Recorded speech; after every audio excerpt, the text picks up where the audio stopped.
They probably come up every week. I don't want to talk to them. Go ahead. Shh, don't say I said that. I won't say. Yeah. I was going to see my friend what she said. So, can I ask you one question before we start? Yeah. How did the Google Map thing work? It worked out. Took us right. Yeah. Yeah. Good. Okay. Well, that's good to know, because Yeah. then I don't have to give directions anymore. Yeah. I just go do Google Map. Yeah. There are a lot of turns though. How does this look to you, focus-wise? Tell you what, the Subaru was working hard to get out here. Yeah. Well, I couldn't make that one turn with this stupid It looks Subaru. fine. How'd you get the Subaru up here? Did you have to get out and dig? Or? No, I had to. You're gonna punch in finagling, eventually. Yeah. Back it up a little bit, and then It's a I little. couldn't get low, I mean, which really wouldn't matter Dark? anyway. a little dark, It was but, just gravelly but rock. it'll be yeah. different. This on is the computer. line, Yeah. So I just want to I get her ran line around out. the corner, but Yeah. I, Yeah. I sprayed a lot of let's dirt. I'm get through pretty this. sure. Yeah. I was running the heater the whole way up. Alright. You looking? Yeah. Okay. Are you ready? Sure. Okay. So, just to start, if you could introduce yourself and talk about your involvement with fire lookouts, how What I'm you doing got here? involved. Yeah. And My how name is long. Pam Aunan, and I am the lookout coordinator and a lookout for the State of Idaho Department of Lands. And I've had this job in various configurations for the last 30-some years. Go ahead. And my tower that I was on for the most time was disassembled in 2017. So I haven't been able to be there, which is what I figured in my place for that time. But we've staffed this Sundance lookout as volunteers, and I've managed that part of the program for maybe the last 10, 15 years, 25, no, 12 about. And then I've actually staffed the Forest Service towers around here as well. For some reason or other, their people couldn't come, or somebody was sick or decided they were too old to do it, and so they called me, and we have a little memorandum that we can staff each other's towers for. So I've been staffing their towers for the last 4 years, and doing this too, and Smokey. Yeah, how's that? Chris, before you ask the next one, I just want to adjust this. All right. Okay. Could you just quickly describe the view from this Sundance lookout? Well, so what we're looking at, we're in the Selkirks. This is the Selkirk Crest to my east, and that's the spine of it, the crest, and it goes from south of Schweitzer into Canada. So it's not a big range, but it's a little range of the Rockies, and that's where we are. And this tower is situated on the on the west side of the Selkirk Crest, and on the east side of the Priest Lake Basin, which is situated between the Selkirks and that range over there, which goes down from, it's kind of similar. And why can't I think of the name of it? Well, them. And so what we do is, as lookouts, we are up here during fire season and detecting and reporting smokes. That's what we do. So we call whatever we see. I'll call Forest Service ground, and they'll call state ground or private ground or wherever we see a smoke, because there's a lot of fuel here. It's a state forest here, and there's a national forest over there, and it can go.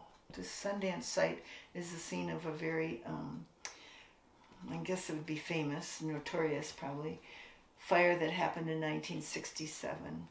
And it, actually, I think they still study it in fire behavior today, because it had like the most consumption in the shortest amount of time.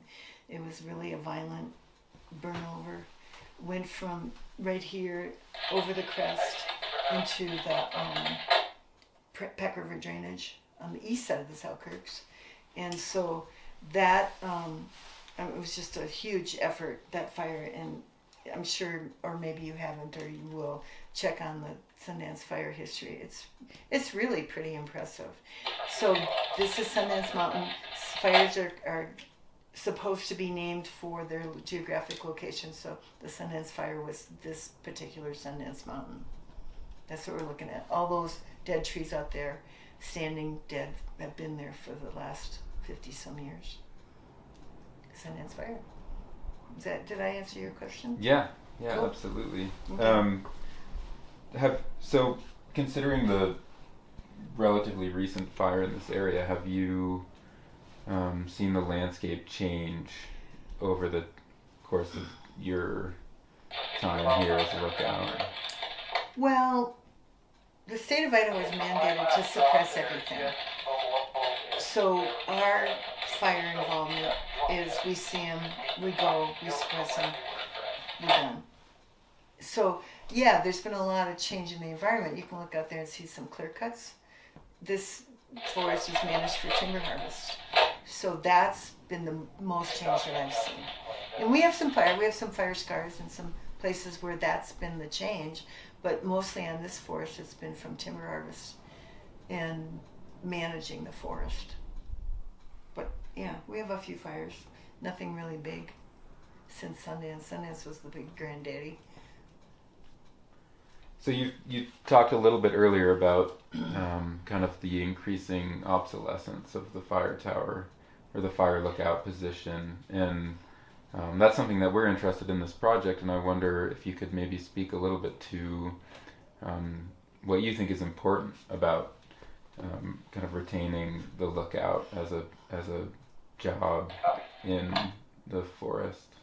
Well, Idaho at one time had like 1,000 lookouts on 1,000 different peaks mostly, and the reason for that was for fire detection and suppression. The lookouts used to have to go and actually suppress fires that were close to them. Now, of course, we radio it in, and a crew comes, or like this guy on this helicopter on this radio. They're using different tools to put this fire out. I don't know where it is. It's not that far away, probably. And so there's been discussion, and I try not to get involved in that. I mean, my belief, and I think many people believe, that the best way that you detect fire is with human eyes, and to have somebody up there 24/7. And I agree with that. And some people don't. They think, well, no, you don't need that. You can have infrared, or you can have air, or you can have I don't know what else they have. It's cameras, I guess. And so those are other places use those kind of tools. This particular basin had 6 fire towers in service when I first started. We're down to Gisborne, this one in Indian, South Baldy's out of commission, Lookout Mountain's out of commission, and Hughes. Hughes, I think, is going to go back online. They have to do some repairs to it. The Forest Service is doing that, which would be great because that's north, and we don't have anything north right now. But it depends. From what I can tell, it depends upon the local fire management. If a particular district or ranger office believes that they're getting a good return on their lookout investment, they're going to keep doing it. And so far, that's been, I think, the case in this basin. I mean, I think my management would like to put lookout back up. That's what they tell me, boys. And then we have the Forest Service. I think they'd like to have South Baldy back online, at least the Priest Lake Ranger District. They have some different issues with some of that repair idea for that particular tower. But yeah, it's nice to have cross azimuths. I mean, I can see things that maybe those people can't, but if we both get a compass line on the fire or on the smoke, we've got it, and our people can just go and do what they need to do, which in our case is it's a mandate for the state of Idaho Department of Lands we put it out. Now we'll see how that keeps going. I don't know. We've got a lot of places that are thinking, well, we need to live with fire, not, in a battle with fire. We need to do this. I don't know. I don't go there. It's not my job. They can manage what they want, do how they're going to do it. And that's what they're going to do. I don't know. I just like being on the mountaintop. That's where I like it. Yeah, it's nice. Yeah, so what what drew you to the fire lookout initially?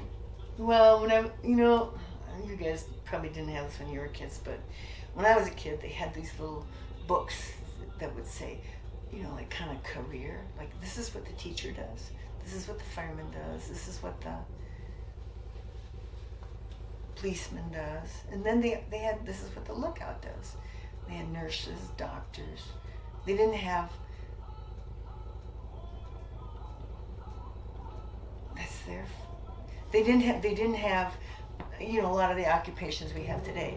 Well, one time I got pretty badly hurt in a car wreck, and this friend of mine was driving me to some place because I couldn't drive. And she goes, "Well, what do you want to do?" We're having those heart-to-hearts. I'd been working as different things and never really grew up, I guess. And she said, "Well, what did you want? Would you like to do?" I says, "Well, I always thought it'd be fun to be a fire tower lookout." And she said, "Why don't you do that?" I says, "Well, they don't have those anymore." She says, "Oh yeah, they do. Call Buzz," which is somebody she knew. And so I called Buzz, and he said, I said, "Buzz, Laura Lee told me to call you because I told her I wanted to be a fire lookout," and she said, "You would know about that." Well, he was a fire manager over here in the Priest Lake Ranger District on the Forest Service side, and he said, "Yeah, we do, but we're full for the year." Really? You do? Well, maybe I could come next year. I didn't know. I was just so intrigued by the whole idea. I mean, I grew up in the Midwest. It's pretty flat there, but I've liked the mountains for a long time and have been out here for quite a while. And so he goes, "But the state, I might need somebody." So he gave me the number, and I called the state, and I said, "So Buzz told me to call you that you might have a lookout." And they said, "Yeah, we have to have an application in here by noon, though." So I did my little application. I think it was a faxing then. I don't remember. Yeah, that's how we did it. I mean, I don't think we had email.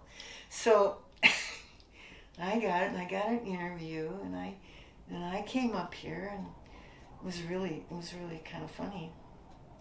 And I got the job. I mean, it was, there's more to that tale, but it was pretty hilarious. And then I got the job, and I've been doing it ever since, pretty much. It took a few years off, and then I came back and went back to my spot. You guys should hike up there. It's really lovely. It's the best place on the whole basin. Really, they can, I don't care what they say about that. A lot of people would agree. Up on Lookout Mountain, it's north of here, about 15 air miles. What was it like your first summer up there? Well, I was pretty excited. I remember I was driving it was a little red Jeep. I don't know what year it was. The lookouts, we like that car down there, we get they bump them down. So, it was older. This was probably in the 70s Jeep, somewhere in there. So I had this little Jeep, and I would drive it up. Then we had a road all the way to the top of Lookout Mountain. And then I remember I'd been up there for the interview, and my friend Kathy, she became my friend because she worked here. She lined me out on how to do the job, right? So I'd had the big half-an-hour instruction. So I'm going up there my first time, and I get up there, and it's pretty exciting. And I guess the story is, it's really not pertinent, except it was my very first time. And that night it rained, end of June, kind of about right now. Rained. I was socked in for 2 days. Couldn't see anything. It was just like being in soup. I thought, oh, wow, this is an easy job, and I'm a reader, right? So I'm like tearing through my books and just thinking, wow, this is a really good job for me, So the third night, I was sleeping, and I woke up. It was the middle of the night, and it had cleared.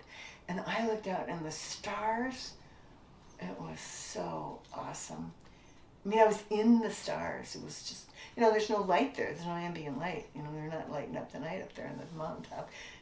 I'll just never forget that moment of just waking up in my little cot and seeing the stars and thinking, oh, wow, this is really cool. So that was a really kind of interesting introduction because I didn't see anything for like 2 days. But then it was gangbusters, really nice. Yeah. And then, I had a few smokes that year, and I had my goats, and I had, I hiked all over the mountain pretty much. It's pretty nice terrain up there. To me, it's good. Speaking of memorable moments. Oh, do you wait, have- hold on. Can we, Pam, I'm sorry. Can we Is just... my mic bed? No. My glasses? Can we just move this chair a little bit? Like that? Just angle it over. Yeah. Better? Yeah. Okay. Something in filmmaking called pillarhead. It's when the interview subject is behind the line Oh. and it goes straight out of the head. It's all about, yeah. Is it gone? You want a chair? There's another chair over there, Mike. And you know what? While we're in between, you know what? He's so comfy right here. He's so. Do you think he'd move if you went over there? Or move that chair? Or you can move it right there. I'm sure. Oh no, he'll sleep again. It's okay, you can go back to sleep. Do you want some water? I gave him some before he came out.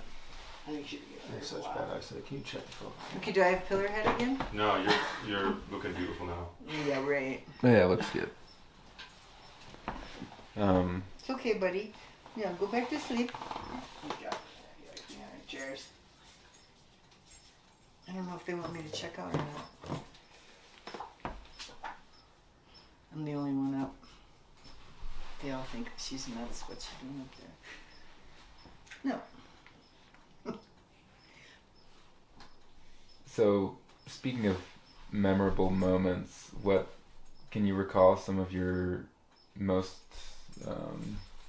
memorable experiences? He's As a not going to go lookout. anywhere, Mike. I'll watch him. There's some of your favorite stories. As a Oh, lookout. there really a lot. So, of course, getting a smoke is always very exciting.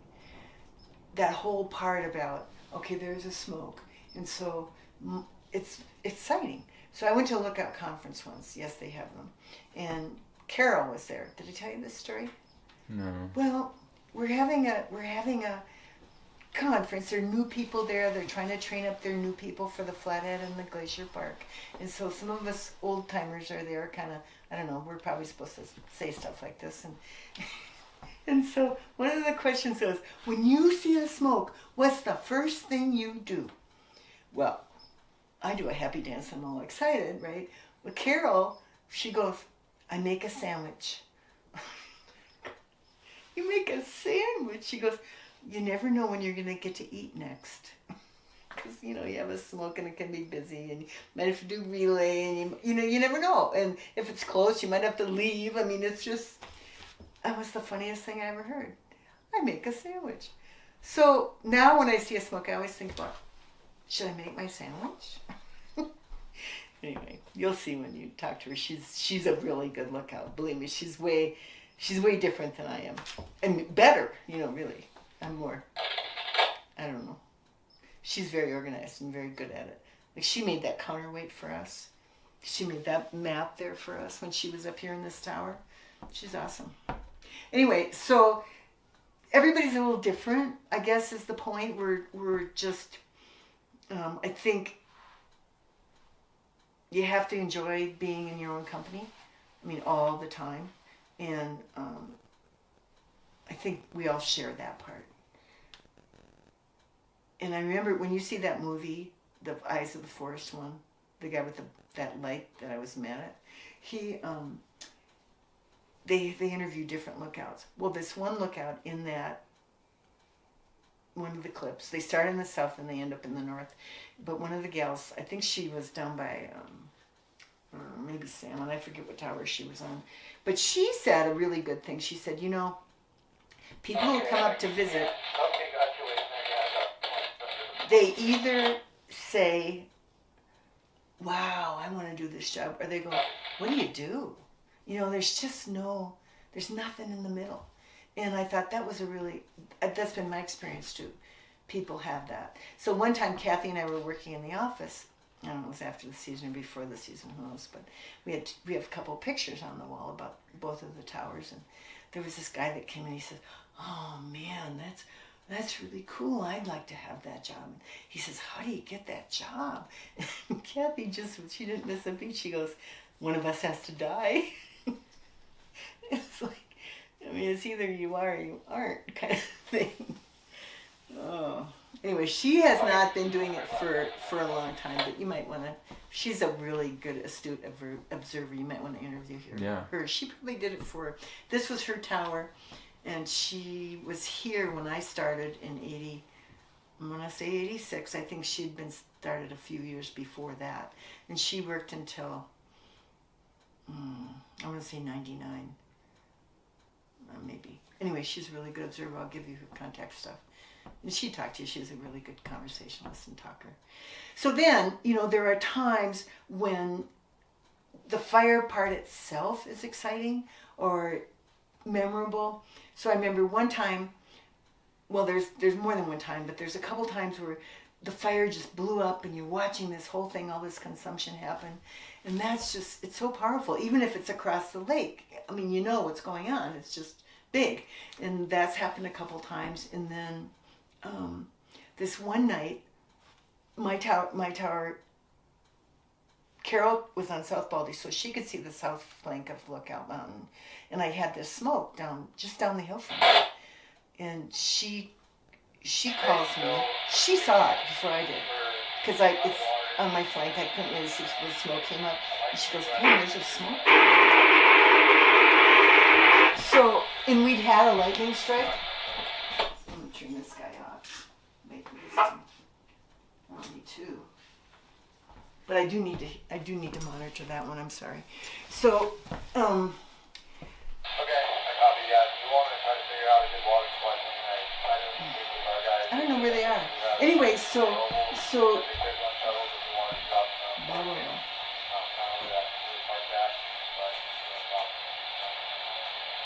I think I know who that is.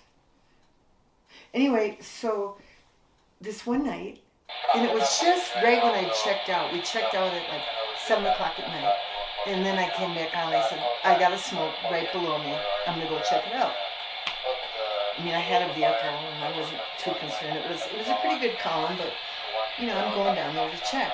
So I go down there and I get there and it is a lightning strike and it's starting to spread. And so they decide they're going to send the engine up, even though it's going to be dark. They're going to be doing suppression in the dark, but they decide they're going to do that. So I'm there and I'm waiting for the engine to get there, which is they're at least an hour out. The road's pretty rough and it's pretty far. And so I'm sitting there waiting and the night fell and all the trees, there's these little trees with like sparklers on the top. It was so magical. Dark, no moon, and these little trees that were just sparkling away. I wished I'd had a camera for that because it was so, I felt like I was the only person on the planet that ever got to be in that wildfire that was starting and just had these little magical sparklers going on. It's like a ton of them. And I'm just sitting there watching. I was pretty happy. Then they came and did their fire suppression thing, and I went back up to my place and went sleepy by night. So that was really memorable to me. That was fire. And then some of the times it's about people coming up. Well, then there's one more fire thing. One night I had 9 starts on my mountain, and it was just boom, boom, boom, boom, boom. Strike, smoke, or fire, because it was dark, so it was a fire. It wasn't like just lightning and then nothing. It was you could see him. So boing, boing, boing, boing, boing, boing. It was pretty that was pretty magical too. Of course, everybody's going crazy about. Well, we got 9 starts on lookout. We got one down here, and we're all the lookouts are on the radio, and we're all doing our cross azimuths, and we're getting them. I don't know how many starts we had between the Forest Service and us. 20 maybe. It was a lot. It was a big storm, and we were dry, and it was just we were busy. So we got those, and that was in 2001, I think, in August. And finally, what happened is they started suppressing him at night again because it was really dry, and they were really worried about losing a lot of ground. And I'm up there with lots of fire. And, that was a pretty intense night. It wasn't fearful because I was on a rock. Like Carol said that one that she called that was just on my flank. She goes, "Are you okay up there? Are you safe?" And I just go, "Carol, rock don't burn. That's just how it is." She was really sweet about that. So then there are people. Then the people that come up. There's some really interesting encounters. Lookout Mountain is on that Pacific Crest Trail. Pacific Northwest Trail. From Glacier to the coast, east-west. Have you ever done any of that? Well, Lookout Mountain is part of that. Well, it's an alternative route. They say if you want to put the extra time in to go to the top of that mountain, it's worth it. So I did get quite a few through hikers, and that was interesting to talk to them. People come from all over the world, and they're packing light and they're hiking. They got drop points. They're through hikers, and those are interesting people to me, I thought. And then it's just little encounters sometimes. Like, I'll never forget some people. This one lady, she and her husband, and maybe they were with some other people, I can't remember, but she was terrified about going up on the tower. Now, Lookout was steel tower, so steel rails, and all steel, 25 feet in the air. Not that high, but about like this. So wooden treads and these metal, tower's metal. So she wanted to come up. She was really adamant, but she was scared of heights. She'd done all this work to get to the mountaintop, but she wanted to go to the top of the tower, even though she was terrified. And so I said, "Well, if you really want to, I can help you. We'll just do it." I said, and I helped her, focus on what's ahead of you. Don't look out. You can do it. But the entire tower shook because she was trembling so hard. Can you imagine one? And she wasn't very big. She was shaking so hard the entire tower was shuddering. But she did it. And it was what a moment, to be able to be there with her and her conquering that whole big fear that she had about going up and being off the ground. And I was so proud of her. She was proud. And then she got up there and she was like, "Oh man," I go, "Come in the cabin, and then you look out the window. You don't have to be right on the catwalk." She did okay with that. And then she had to go down. Okay, so then it gets even better because her husband was on the ground. He was waiting for her. And I said, "Well, are you sure you want to try that, or do you want more help?" Or she said, "Well, he'll come and help me if I want him to." And it was just that there was no hesitation on her part to have that trust in her husband for this really fearful moment for her.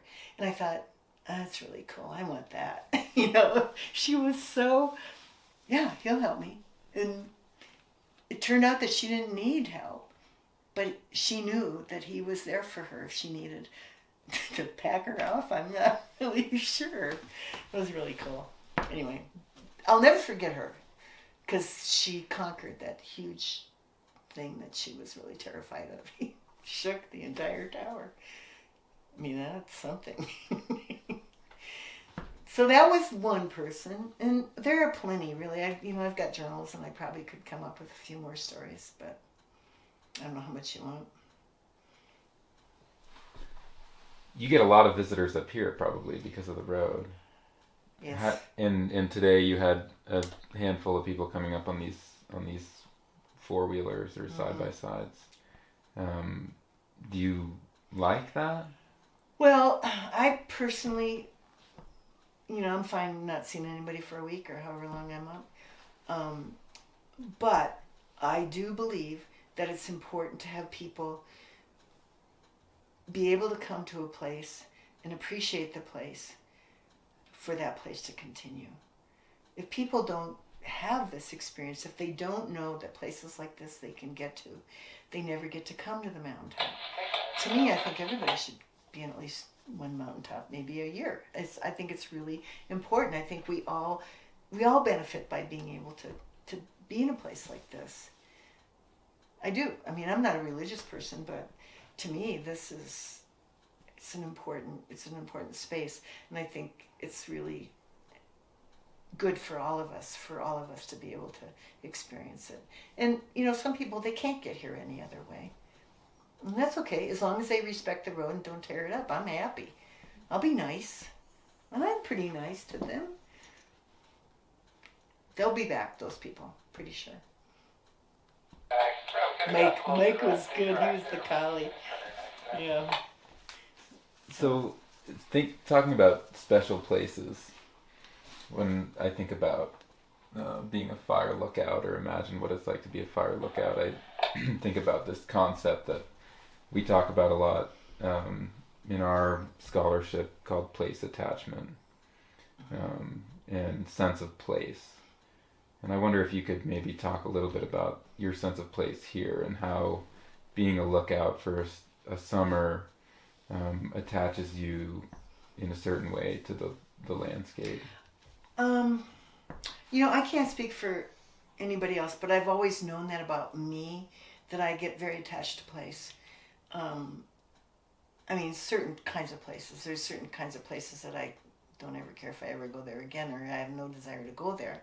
But I've always been a person who likes the woods and water and being able to be where it's just me and that, or not many people in that. And I just think it's important to have that connection for me. And that tower kept me entertained for how long? That mountaintop, it was really important for me to get there. And still, I'm pretty attached to this place too by now. I've spent more time here in the last 4 years because of my tower not being there. And this is a beautiful mountain. I really like it. So yeah, I guess I'm attached to here now too. I don't know. I think we've all, maybe everybody's got a place attachment. I don't know. That whole thing about going home again, is that about place? People say you can't go home again, and then you go home again, and it's like tiny, and so like you burst that myth, or that fond remembrance isn't there anymore. I don't know. Does everybody have that, or I just have always felt really attached to place, and I've known that about myself. That's all I got. Yeah, it is important to me.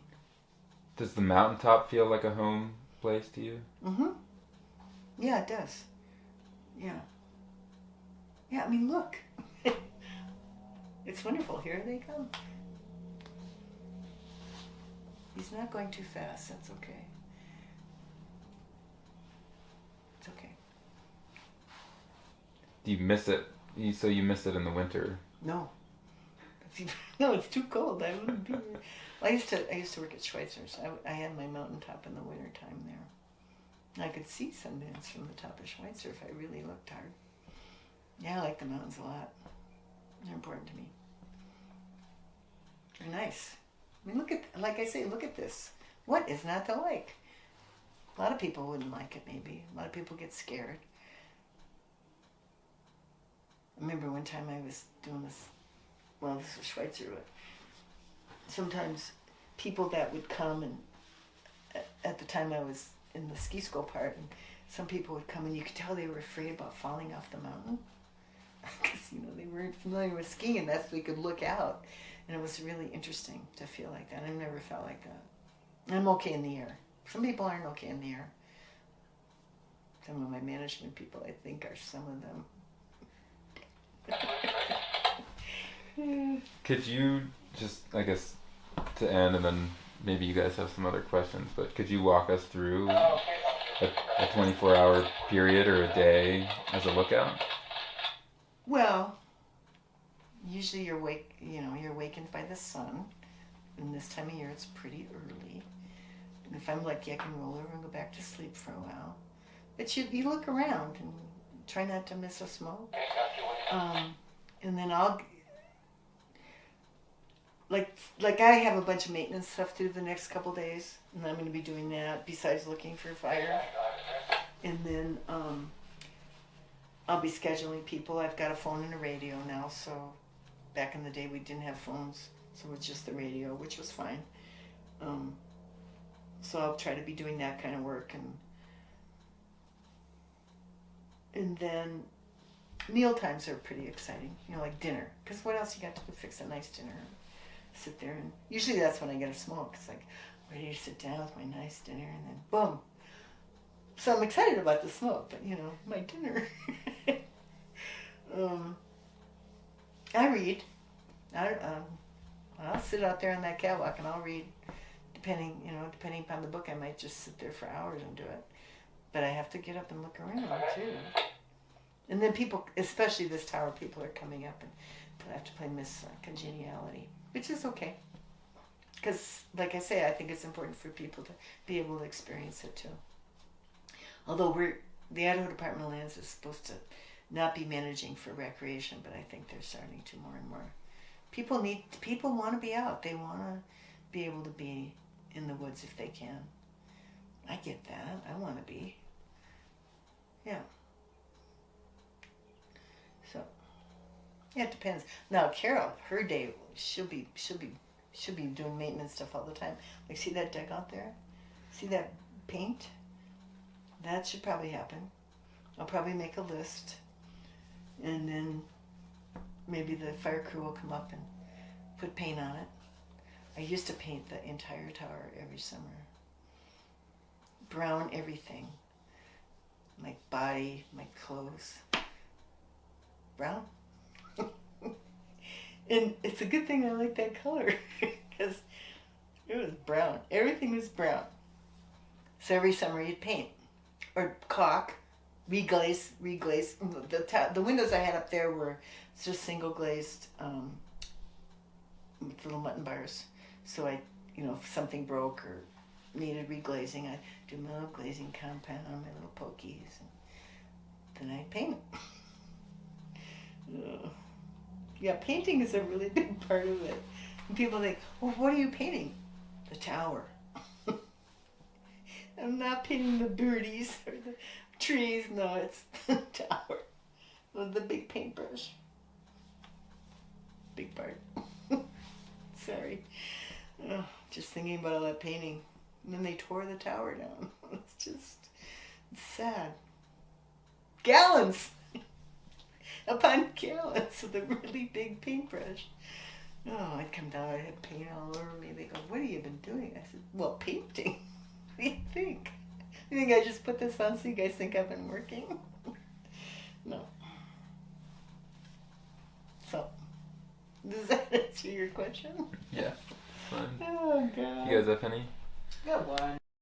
Alright, go ahead. Not packing that. Yeah, I don't even know if this is a good question, but I was just wondering about the people again.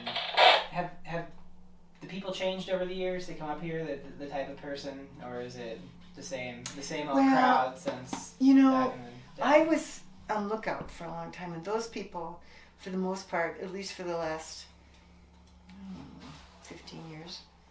See, the road went away in 2001, and I was done in 2017. Yeah. So they'd have to hike in. It's 1.5 miles after a pretty bumpity-bump drive to the trailhead, or they'd come up the road on the south flank. So, I don't know, but hikers and petrol wreckers to me are a little different from each other. I mean, which is fine, And so here, it's people are coming with their motorized vehicles. But I don't know if they're any different. I don't know. One morning I woke up there, and I just woke up, and there were all these people camped on the house spot. I mean, it's just not much room up there, but there's a little house spot. There's an 800-foot cliff off the side, and there's all these people sleeping on the house spot. I didn't hear them come in at all. I'm thinking, wow. Didn't wake up. So I go out on the catwalk, and I go, who are you? And they go, hi, Pam. And I'm like, how do you know me? And they go, well, we tried to be quiet because we didn't want to wake you up. It was like a church group of like young teenagers with this one guy who was like Mr. I don't know, those guys that are like the Pied Piper. He was awesome with these kids. And they had hiked in and camped overnight, and they were going to hike out.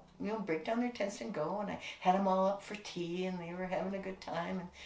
that was cool, I thought. Somebody took the time and put the energy into all these kids getting to camp overnight. And once in a while things like that would happen. Through hikers, they're pretty much the same. One guy, he came up and he was kind of like he had a broken wing or something. I said, "What? Are you okay?" He says, "Well, I dislocated my shoulder last night." Do you want me to call you a helicopter or something? Isn't that, I mean, from what I heard, dislocated shoulders are pretty painful. I mean, right? And he says, "No, it'll be okay." He said, "It happens once in a while." Here's this guy. He's got probably 50 pounds at least because he's through hiking, right? And he's got a dislocated shoulder. I thought, well, that was pretty much either stubborn or, I don't know, high pain threshold. It was pretty interesting. So once, people, there's always characters. There just are. Everybody's different. And I don't know if people have changed or just, I really don't know that answer. I don't know. People seem to love it. A lot of the people that have had growing up here, their kids and their grandkids now. And so they have a tradition. So maybe, I don't know. There's more phones. People have got more phones all the time. I have my phone. I don't pay a whole lot of attention to it, as you found out. Is she going to call me back or not? I was busy. So yeah, I don't know. People, that's a good question though, and I think Carol will have a good answer because she's really good at keeping track. And who else? John, no, he'll be really peppy and happy about things because that's who he is. He's really awesome. You'll like him. And who else could you talk to? I don't know what Ray would say. Ray might think people have changed. I don't know. What was your impression? Of Ray? Yeah, did he think people had changed? Did you ask him that question? No, we didn't. No, but Ray's a dying breed. I feel like he would probably, I mean, I'm not going to speak for him, but I think you're right. I think Ray would have something to say Yeah. about that. Yeah, and yeah.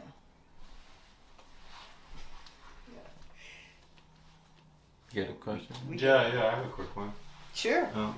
With the decline of the lookout tower over time, do you ever feel like you're going extinct? Oh yeah, absolutely. Yeah, we are.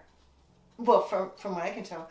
But, Pennsylvania put a whole bunch of towers up because they decided we were right about the 24/7 human surveillance for fire suppression. And they just put a whole bunch of new towers into service last year or the year before. Meanwhile, Wisconsin took all theirs out of service. So it'd be interesting to talk to the people there, Pennsylvania and Wisconsin. There was this one guy, he used to come over to, I don't know if he's still there or not. His name was Tom Wagner, and I can hook you up with him.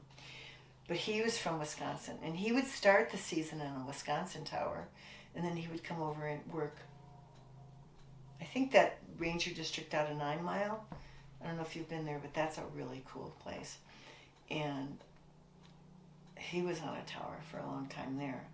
I don't know if he's still there or not. But yeah, we do feel like dinosaurs, a lot of us, I think. I mean, back in the day, towers were really a priority because that's what they depended on to get their forest fire detection. No. I don't know. Maybe if I was in Flathead or Glacier, it'd be different.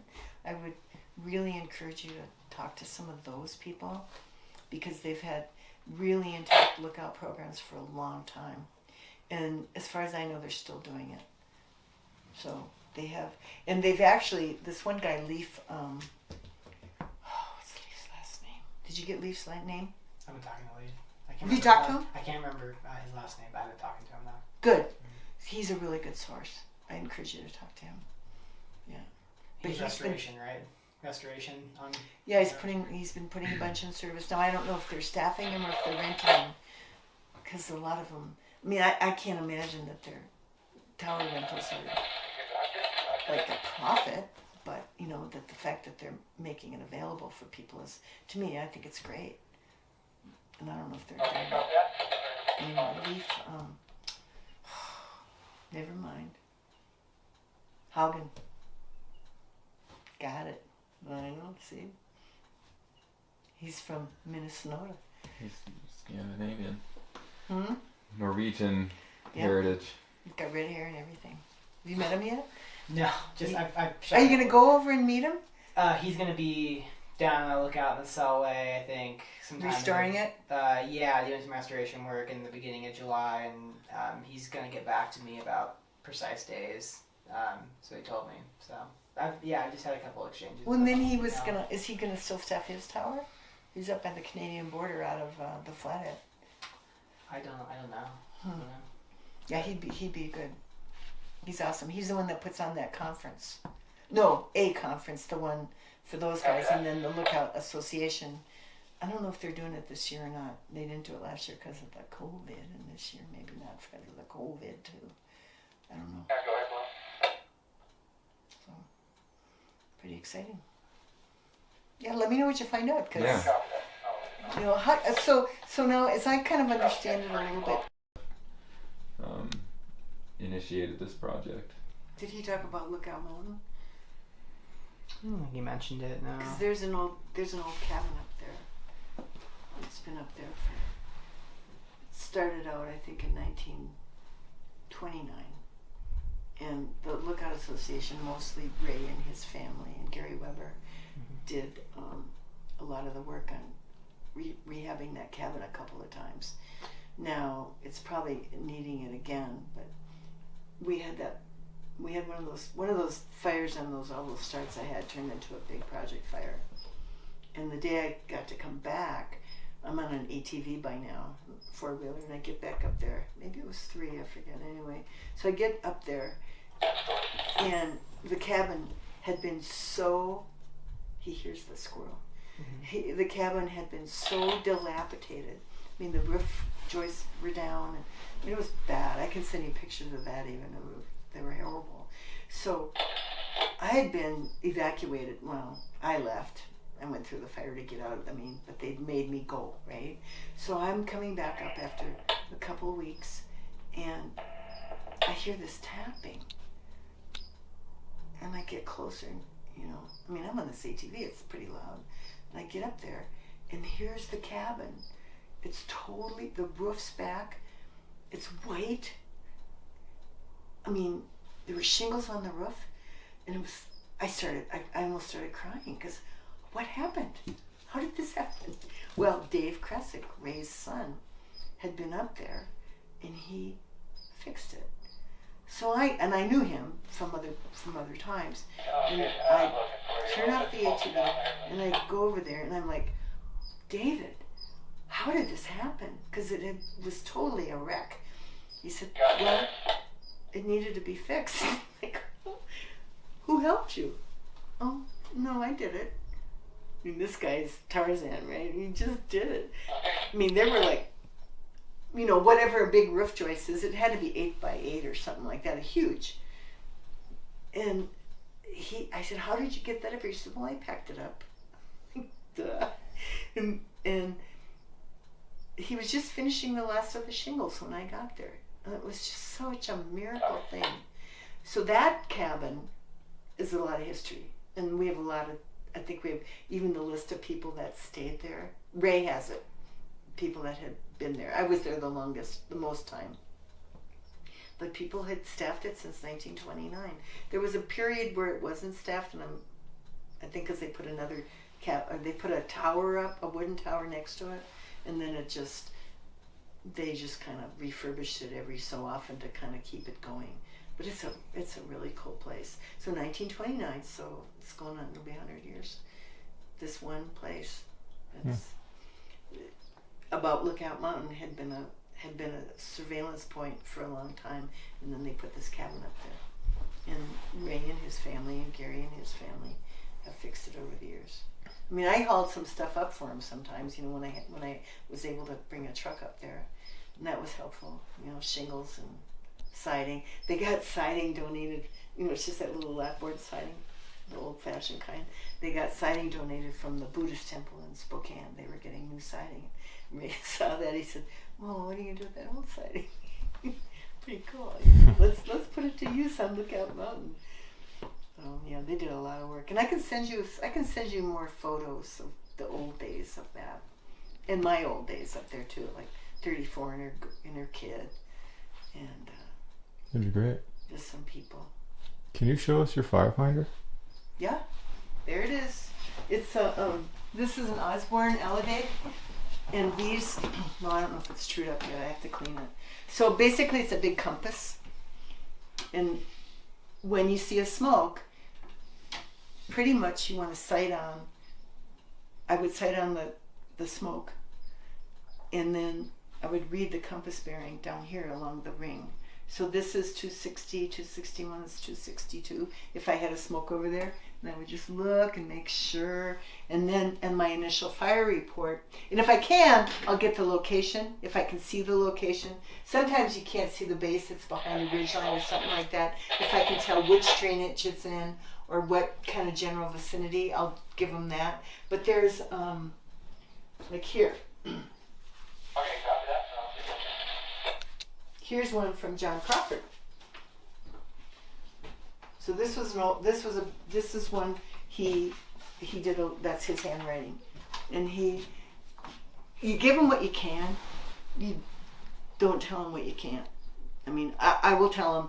Okay, so if that was my smoke and it was behind a ridgeline, I would give him my azimuth, my 262, and I would tell him what the smoke looked like, the volume of the smoke, and where I think it is geographically.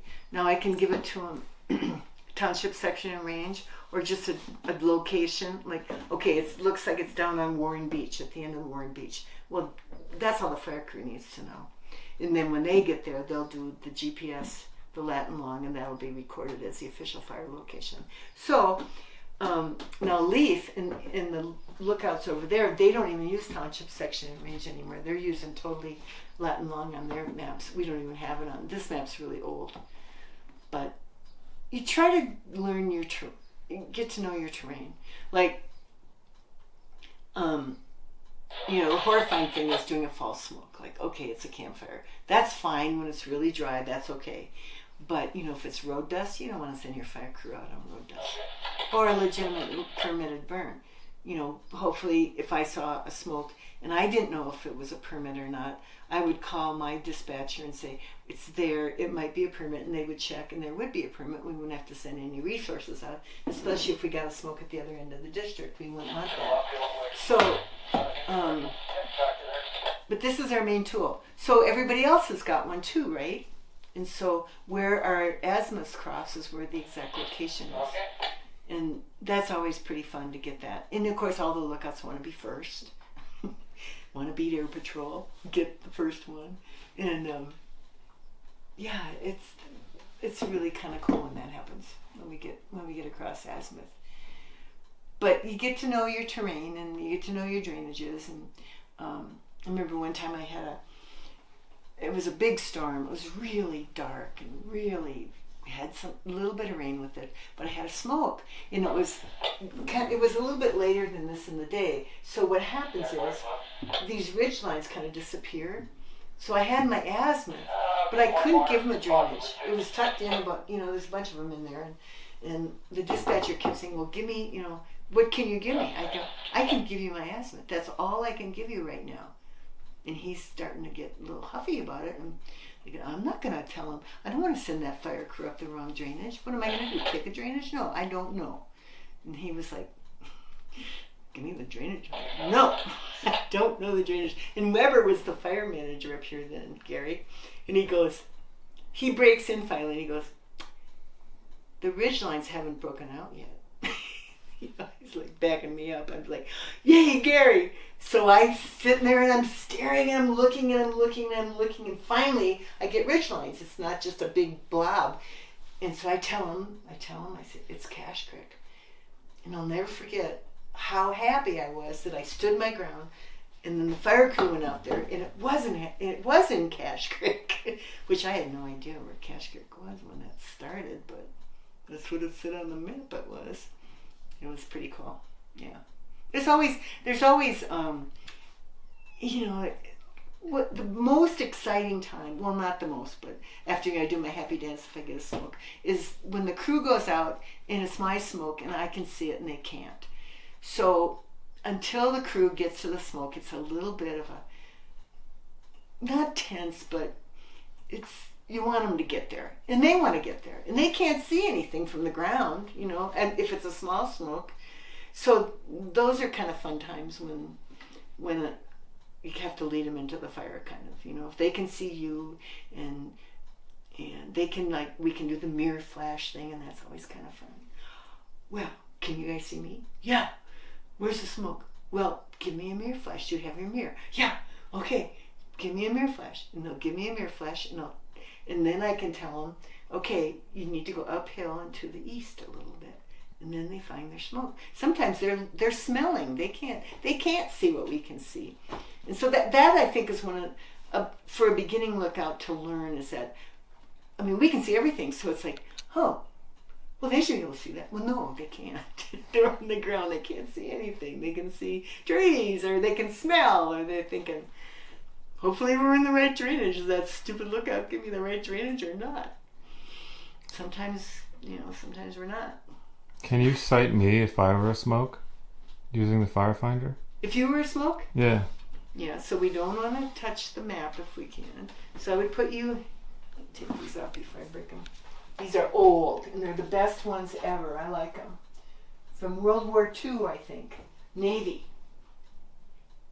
See, there's a smoke down there right now. Sorry, I gotta pay attention. See, he's got one up here, down here. Right. Well, it's probably a permit. Where'd he go? See that one? It's down in the valley. Yeah. Okay, so I bet you it's a permit. You never know. Or maybe it's not a permit. It's dry enough. Where'd my glasses go? Aww. There they are. Probably should get the other glasses. It's getting dark. I'm sorry, I can't set you now because I have to do this.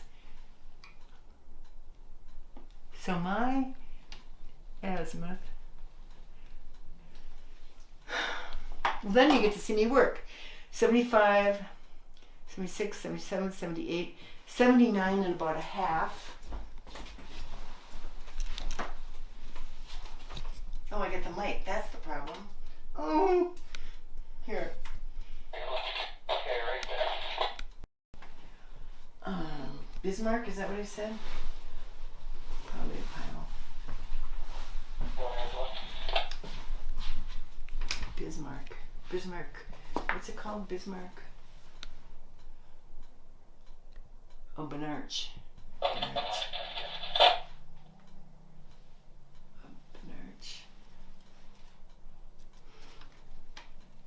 So then I would try to get a location on this. Oh.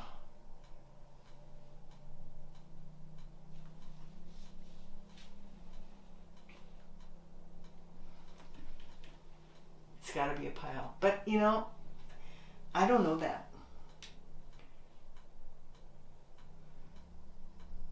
So, there's the road. It's just probably, that's Forest Service. It's got to be at the end of that private, I'm guessing. So what is that? That would be Township 60 North, 5 West.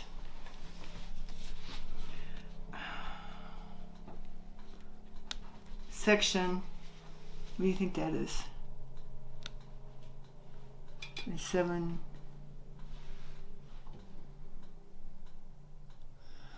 26, 25. More people. I can't see this map that well. It is.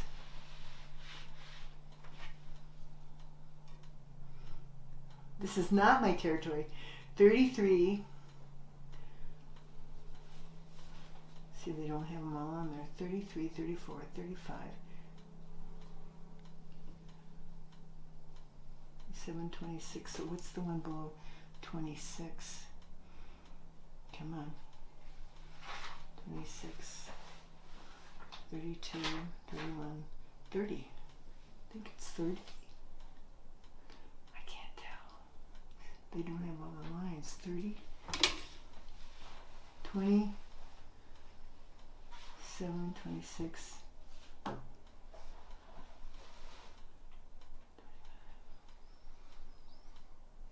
30, 31, 32. It's gotta be 30. Is he still coming up? No. No. Yeah, see, this is when it gets like, should I call it or not? Well, It lasted for about 2 minutes. I know it's probably somebody lighting, but here's my handy dandy Sundance phone. Here's my handy dandy dispatch. They should have permitted smokes. I might just call him. Barely see some I know. still. Look at this little puppy. He's so good. So that's on the west side of the lake. That's Forest Service.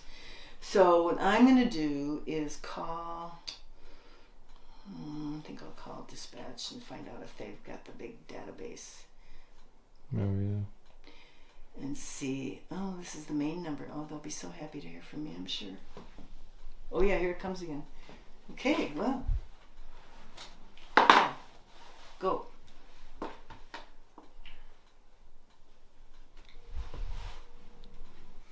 Boy, wouldn't it be fun to get a smoke? You guys would be so. Hi, this is Pam calling from Sundance Mountain. I'd like you to check a burn permit because I've got a smoke and I'm guessing it's a burn permit, but I got a smoke up in Arch Creek on the west side of the lake. Thank you so much.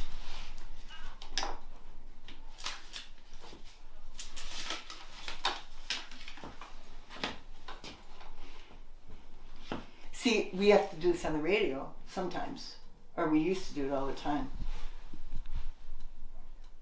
Kevin, this is Pam calling from Sundance Mountain Lookout. Can you hear me? Kevin? It's not me, I don't think.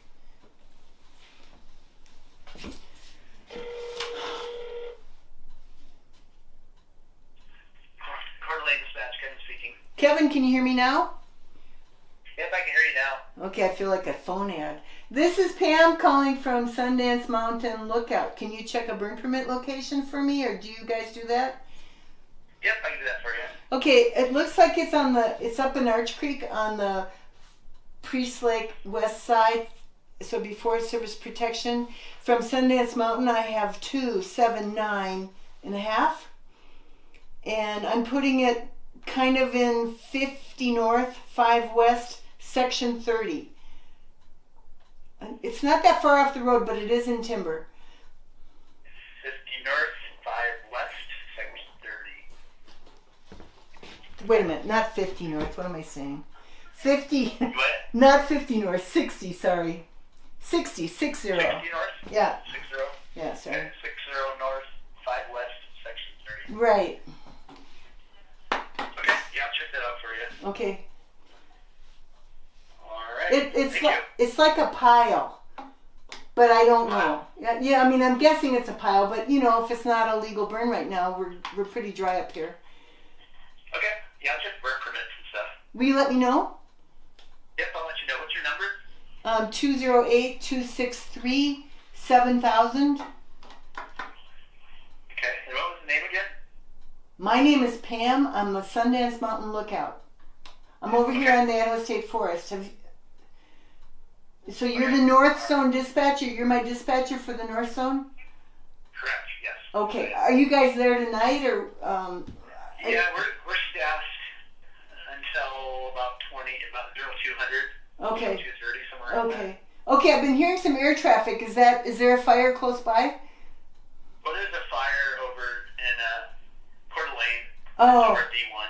Oh. Okay. Okay. Thank you, Kevin. It's an up and down. I'm pretty sure it's a pile. So I'll just keep watching it, and I can call back if anything else happens. Thank you. All right, Seth. Yep. Appreciate You're it. welcome. Bye. Thank gave him the whole wrong number. It was 60. When I said 50, I thought, no, we don't have 50 here. That is pretty exciting. Yeah, I don't think it's anything. But we did have lightning. And we had a single tree fire up in Trapper Creek, way north. And then I guess I'm looking for a strike up by Eddy Peak. And that's all I knew we had. So see, that's how it goes. You see a smoke, you do that, and you break the rate number down, that's good. And then call them on the radio or call them. In the old days, we were on the radio only. And then what would happen is you'd go, Coeur d'Alene Dispatch, or even then we had local dispatch. Coeur d'Alene Dispatch, this is Sundance Mountain Lookout. I have a smoke report. And you can just feel the ears go up and everybody's all excited and they're all waiting, you know. And so, especially if there are other lookouts up, you want to go, okay, it's in this area, or, you know, give them a shot, and then you give them your azimuth, and then they're all looking, they're all doing their azimuths, and then they'll all chime in. It's pretty cool. I mean, that was pretty cool. Now I'm the only one, so I got nobody. But Carol will be up 28th, she said. And my volunteers will start coming in. I should wipe it off. I have to clean it up. Look at all this. I have to clean up the bottom. Look at that. Ugh. True it in. Hopefully this part doesn't go away. But if the map's moved, but that looks right. Bernard's Creek. So that's the excitement. What do you think? That was great. That was amazing. Yeah. Thanks so much. I was trying not to like make noise in the background, so that he could just get it. That was really cool. Yeah. Yeah. Perfect. Well, That's yeah. Hopefully it's not as serious.